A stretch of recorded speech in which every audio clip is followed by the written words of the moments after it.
So this is the second part of our notes on finding equations for exponentials. And we're going to do two more examples where we're given 2 points, and then we need to find an exponential equation that matches this graph. Okay, we're going to go through this time and write out a list of steps so you have a pattern to follow as we're working on this. Okay, so first thing we're going to do is we are given two ordered pairs, and of course we're using our exponential equation. So the first step is going to be you are going to write an exponential equation using your given points. Okay, actually you're going to write two exponential equations using the given points. Okay, so I'm going to use the point 2 1/2. So x, of course, is 2, and y is the 1/2. So it's going to be 1/2 equals a times b to the second power. And then for the second equation, it's going to be 128 equals a times b to the negative second power. Okay, so there's step one. We wrote out the two equations. Okay, now step two is you are going to divide the equations and solve for b. Okay, so this is a system of equations. In Algebra 1, you solve systems. Now, this is a little different method here, and it's going to look a little weird to you. So we're going to have 1/2 equals a times b squared. I'm just rewriting these two equations. I'm going to divide them. Okay, so when you divide, I'm going to divide here.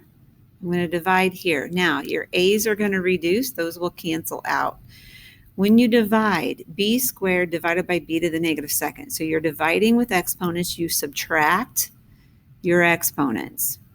Okay, so this is going to become b to the 2 minus negative 2 power. And then 1/2 divided by 128 is 0.0039 and so on. Okay, so I'm going to rewrite this part. This is 0.0039 equals b to the 4th power. So I just went here and then I took that up there. Okay, to solve for b, you're going to do the 4th root of both sides. Actually, let me do that in red. Okay, so you're going to do 4th root of both sides, and b is going to equal. Now, I'm going to leave all those decimals in my calculator. So if you remember, you go 4, and then you go 4,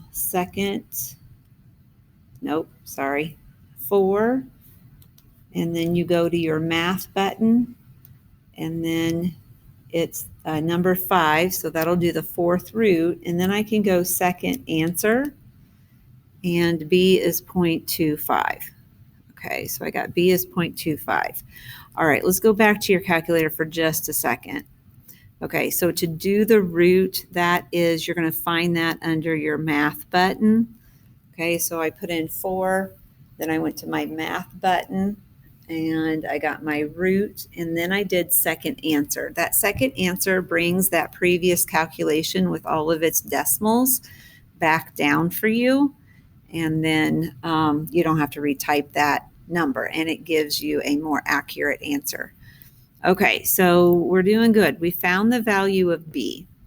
Okay, so step 3, I'm going to write my equation using b.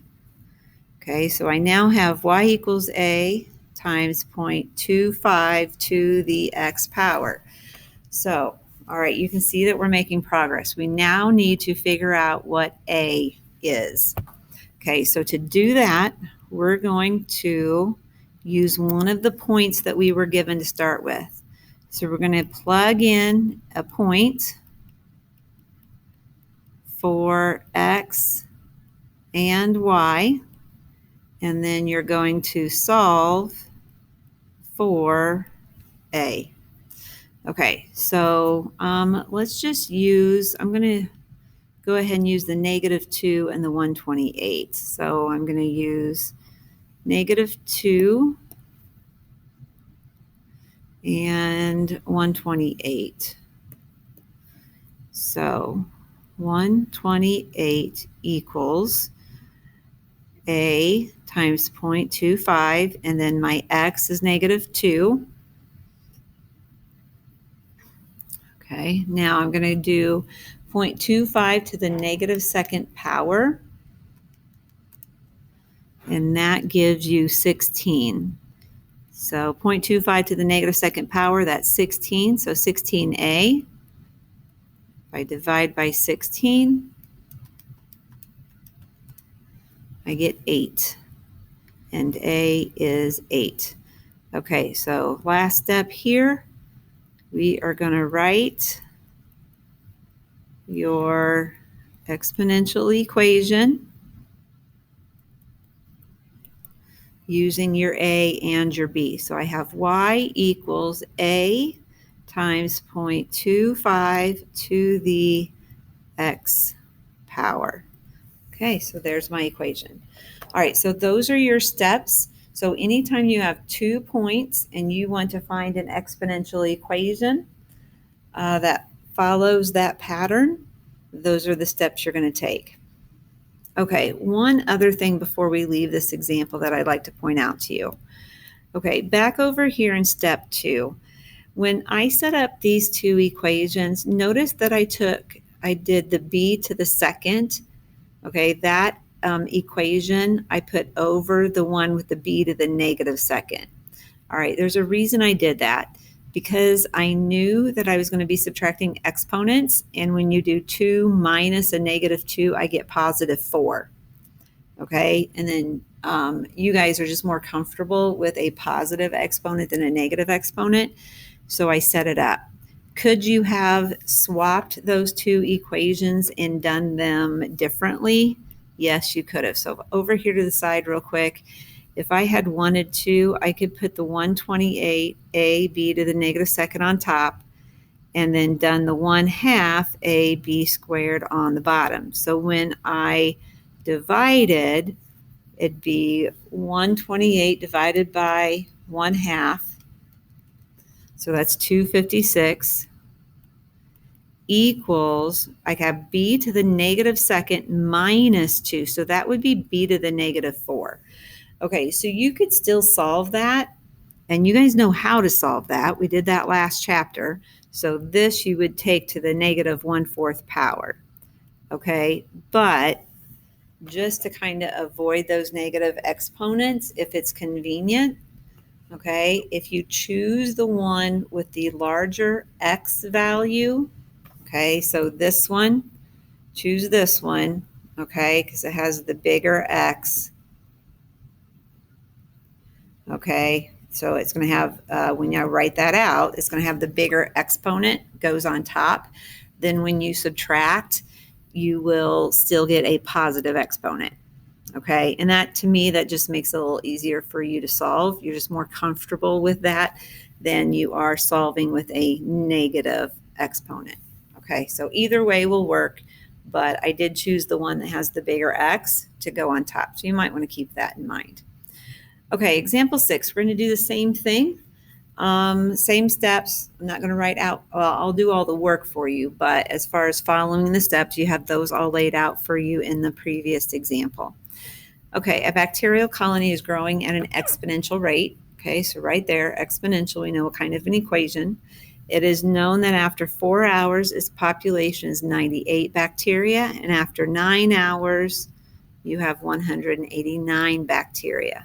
Determine the equation, exponential form, that models the population y as a function of the number of hours x. At what percent rate is the population growing per hour? Okay, so when we do an ordered pair, our x is the number of hours, and our y is your number of bacteria. Okay, so when we write this ordered pair, we have 4 hours, 98 bacteria. So 498, that's what that means. 4 hours, 98 bacteria. And then 9 hours and 189 bacteria. Okay. All right, so we're going to write the equation. Again, we have 2 ordered pairs. So first thing I'm going to do is I'm going to plug those in, and I'm going to write 2 equations. And I'm going to choose my x, that's the biggest, to go on the top. So I'm going to go 189 equals a times b to the 9th power. I have 98 is going to equal a times b to the 4th power. We are going to divide both of those. Okay, your a's cancel out. You have 189 divided by 98. Okay, so that's, again, it's a long decimal, 1.928, and again, it just keeps on going. That's going to equal b to the 9th divided by b to the 4th. So that's going to be b to the 5th power. Okay, now, like I did in the last one, oh, sorry, I got a little ahead of myself. All right, so we wrote our 2 equations. Okay, we're going to divide those equations. It's a system of equations. We're going to divide them and solve for b. So now I'm going to do the 5th root. So again, on my calculator, I'm going to go 5. I'm going to go to the math button. Number 5 is actually the root. And then I'm going to go second answer to bring down my previous calculation with all of its values. And when you do that, so I'm going to go 5th root, b equals, it's 1.14037 and so on. So I'm going to go 2 decimal places, 1.14. Okay, so I'm going to take this b, and I now know my growth factor. So that's good. So we're making progress. Okay, now I'm going to choose one of my points. I'll just go with the 498. Plug that in, because then the only variable I have left is a. And I can solve for a. So this is going to be 98 equals, it's about 1.688. Again, it's just a decimal times a. Okay, I'm going to divide by this decimal. Again, I'm going to use my calculator. It has all of those digits. So I'm going to go 98 divided by second answer. So that reduces there, and a is about 58.02. Okay, so we found b, the growth factor. We now have a, our starting value. So 58.02 times 1.14 to the x. So there's our exponential equation. All right, so that satisfies the first part of the problem. Okay, now look at the last sentence. At what percent rate is the population growing per hour? Well, your growth factor is 1.14. So if you change that to a percent, move it the decimal 2 places over, that means 114%, okay, is what that growth factor is. But what is it? How much is it growing? Okay, so the 100% is the original bacteria that were there, and then we are increasing that. So that 100% is getting increased by 14%. So we are increasing by 14% each hour. Okay, so every hour you have an additional 14% of the bacteria.